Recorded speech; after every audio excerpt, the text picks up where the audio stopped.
छत्रपति शिवाजी महाराज जीजा मैया को जबान देते हैं, सौगंध खाते हैं और एक योजना बनाते हैं और एक पत्र लिखते हैं कि अफजल खान, तेरी शक्तिशाली सेना देखकर मैं डर गया, तेरा इतना बलवान शरीर देखकर मैं डर गया, मैं तेरे से मिलना चाहता हूं और मैं कॉम्प्रोमाइज करना चाहता हूं, ना तेरी जगह ना मेरी जगह प्रतापगढ़ किले के नीचे हम मिलेंगे।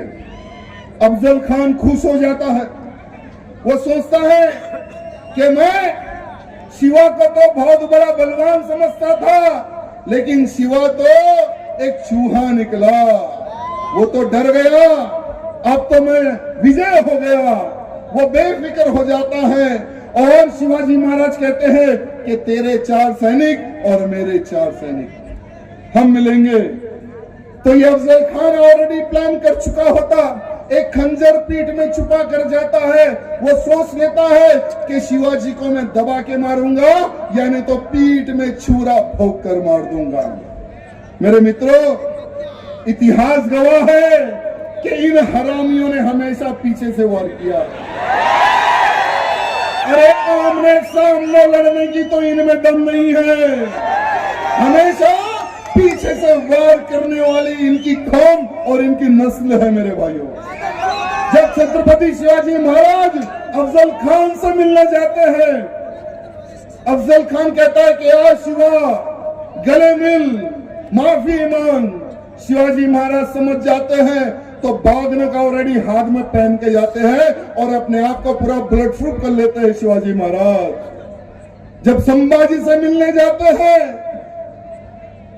अफजल खान से जब मिलने जाते हैं, तो अफजल खान गले मिलके पीछे से हमला करता है, तो शिवाजी महाराज उस अफजल खान का पेट फाड़ के उसकी अतड़ियां बाहर निकाल लेते हैं। मेरे उस लांडे की अतड़ियां बाहर निकाल के इसका सर काट के जीजा मैया को थाली में गिफ्ट देने वाले हमारे छत्रपति शिवाजी महाराज है। मेरे मित्रों, जीजा मैया कहती है कि इस अफजल खान के सर को प्रतापगढ़ के दरवाजे पर लटका दे, फिर कोई भी हिंदुओं पर, मंदिरों पर, नारी पर अगर बुरी निगाह डालेगा तो इस अफजल खान का इतिहास पढ़ के वो 10 बार सोचेगा मठ मंदिर नारी पे अत्याचार करने के लिए।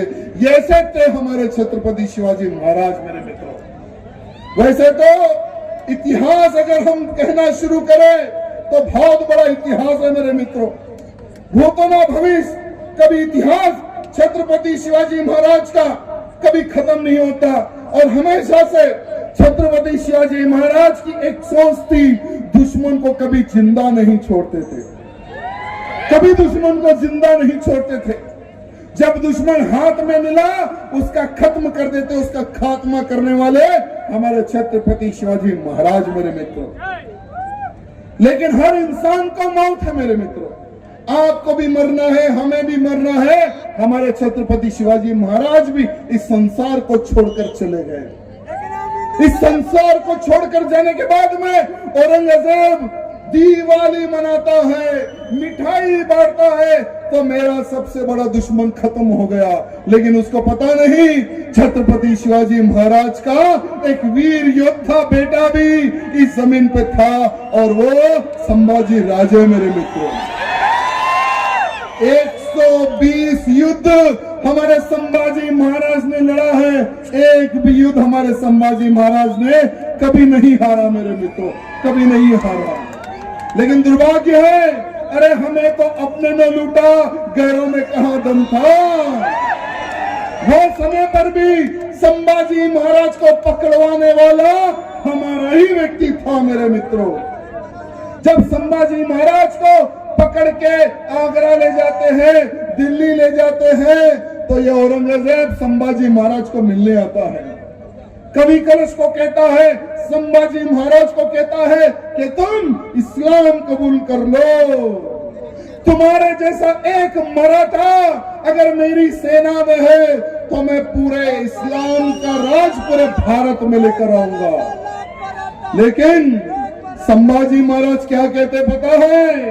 अरे औरंगजेब, छत्रपति शिवाजी महाराज का बेटा हूं, मर सकता हूं, लेकिन तेरा इस्लाम कबूल नहीं करूंगा।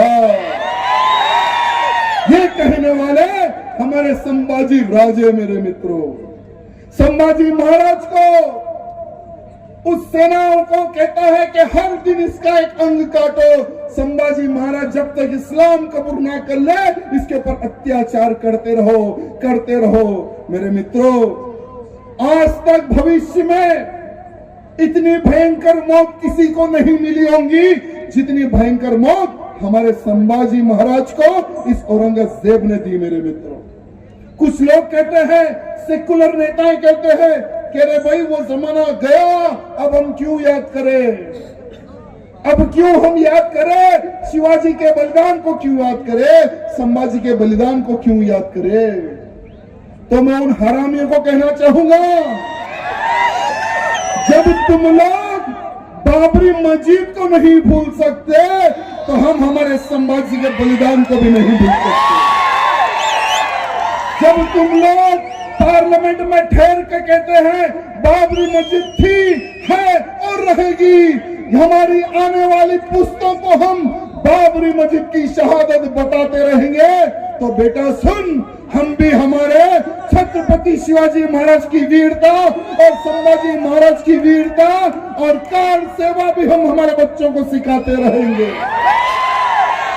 अरे 39 डेज संभाजी महाराज के हर अंग को कट करके करके करके उगादी के दिन संभाजी महाराज की गर्दन काट के किले पर लगाने वाला वो औरंगजेब था। मेरे मित्रों, हम नहीं भूलेंगे, हम नहीं भूलेंगे संभाजी महाराज पे हुए अत्याचार को, हम नहीं भूलेंगे हमारे हिंदुओं पर किए गए अत्याचार को, हम नहीं भूलेंगे हमारी नारियों के साथ किया गया बलात्कार को, हम नहीं भूलेंगे और न ही हम भूलने देंगे। मेरे मित्रों, आज बहुत सारे लोगों की सोच है, कुछ ही दिन पहले हमने देखा है कि बहुत सारे लोग कर्नाटक में टीपू सुल्तान को भगवान बनाते हैं, टीपू सुल्तान को अपना बाप मानते हैं। मैं एक यूट्यूब पर एक चैनल देख रहा था, टीपू सुल्तान के बारे में जब बताया गया, मेरे मित्रों, हर वो नौजवान को टीपू सुल्तान के इतिहास को जानने और समझने की आवश्यकता है। जब हम छोटे थे, जब the legend of Tipu Sultan का एक छोटा सा एपिसोड बताया जाता था, बहुत सारे हमारे परिवार के लोग नहा धोकर पूजा पाठ करके टीवी के सामने बैठ जाते थे कि भाई टीपू सुल्तान जिसने देश के लिए लड़ा, उसका अभी एपिसोड आने वाला है, खुद देखते थे और बच्चों को दिखाते थे, टीपू सुल्तान का इतिहास बताते थे। लेकिन जो जिसने एपिसोड बनाया, उसको हिंदुओं पर किए गए अत्याचार नहीं दिखे। जिसने एपिसोड बनाया, नारियों के साथ बलात्कार करवाता था टीपू सुल्तान, और वो नारियों के छोटे छोटे बच्चों को नारियों के बलात्कार करने के बाद में फांसी पर उन महिलाओं को लटकाकर बच्चों को भी फांसी देने वाला वो टीपू सुल्तान था। मेरे मित्रों, अरे टीपू सुल्तान की तलवार जो विजय माल्या ने खरीदी है, उसकी तलवार की जो हैंडल है, उस हैंडल पे क्या लिखा हुआ है, मैं आज पूछना चाहता हूं उन लोगों से, उन सेकुलर नेताओं से जो टीपू सुल्तान को अपना बाप मानते हैं। मेरी तलवार चमक रही है काफिरों का खून पीने के लिए, यह लिखा हुआ है टीपू सुल्तान की तलवार की उस हैंडल पे। मेरे मित्रों, अरे कईयों गांवों को लूटा, कईयों ब्राह्मणों का मर्डर किया, कईयों नारियों का बलात्कार किया, कईयों का धर्मांतरण करने वाला टीपू सुल्तान नहीं तो कौन था, मैं आज पूछना चाहता हूं। मेरे मित्रों, आपके इस कर्नाटक क्षेत्र में ही आज हम देख रहे हैं टीपू सुल्तान चौक, टीपू सुल्तान बस्ती, टीपू सुल्तान की प्रतिमाएं बिठा रही है। ये दुर्भाग्य की बात है। ये जो वोट के भिखारी जो नेता है ना, ये वोट के भिखारी नेताओं को सबक आपको ही सिखाना है। मेरे मित्रों, नहीं तो कोई इनको सबक सिखा नहीं सकेगा। वोट के खातिर टीपू सुल्तान को अपना अब्बा भी मान लेंगे ये लोग। अरे मैंने कुछ ही दिन पहले जब मैं एक नेशनल न्यूज को फॉलो कर रहा था तो ब्रेकिंग न्यूज आई उस चैनल पर। ब्रेकिंग न्यूज ये थी कि कर्नाटक की विधानसभा के बाहर पाकिस्तान जिंदाबाद के नारे लग रहे थे। अरे नारे लगाने वाले कौन थे और वो कौन हुसैन जीतने के बाद में जिसके समर्थन में लगा रहे थे, और पाकिस्तान जिंदाबाद के ही नारे क्यों, मैं पूछना चाहता हूं। अरे कभी पाकिस्तान जाकर देखो, पाकिस्तान में तुम लोगों को मुहाजिर कहा जाता है। मुहाजिर, मुहाजिर का मतलब है कुत्ता, मुहाजिर का मतलब है भगोड़ा, मुहाजिर का मतलब है नीच इंसान को वो लोग मुहाजिर कहते हैं। भारत के मुसलमानों को पाकिस्तान में मुहाजिर कह के पुकारा जाता है। और ये लोग पाकिस्तान जिंदाबाद के नारे लगाते थे। अरे ISI वाले भी पाकिस्तान के नारे लगाते हैं, PFI वाले भी पाकिस्तान के नारे लगाते हैं।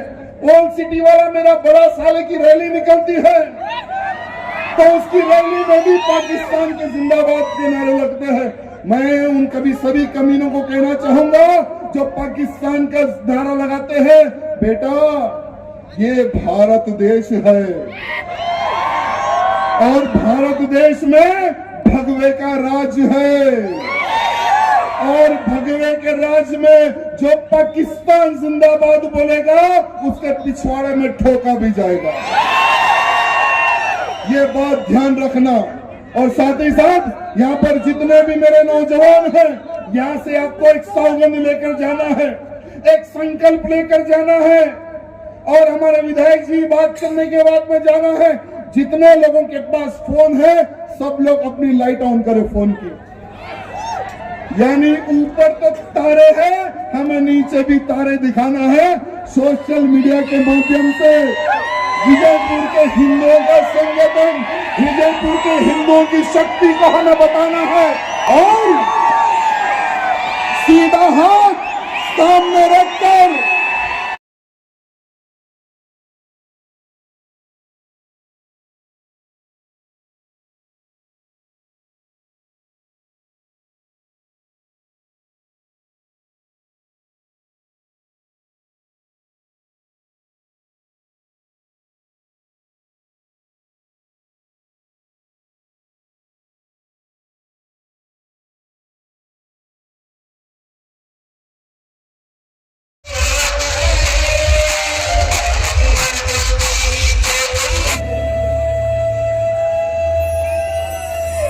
ದಯವಿಟ್ಟು ಎಲ್ಲರೂ ಜೋರಾಗಿ ಚಪ್ಪಾಳೆ ತಟ್ಟಬೇಕು. ವಿಜಯಪುರದ ಹುಲಿ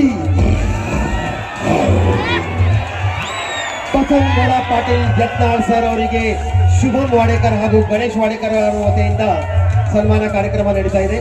जुड़े रहिएगा आपके अपने चैनल बीजापुर समय के साथ।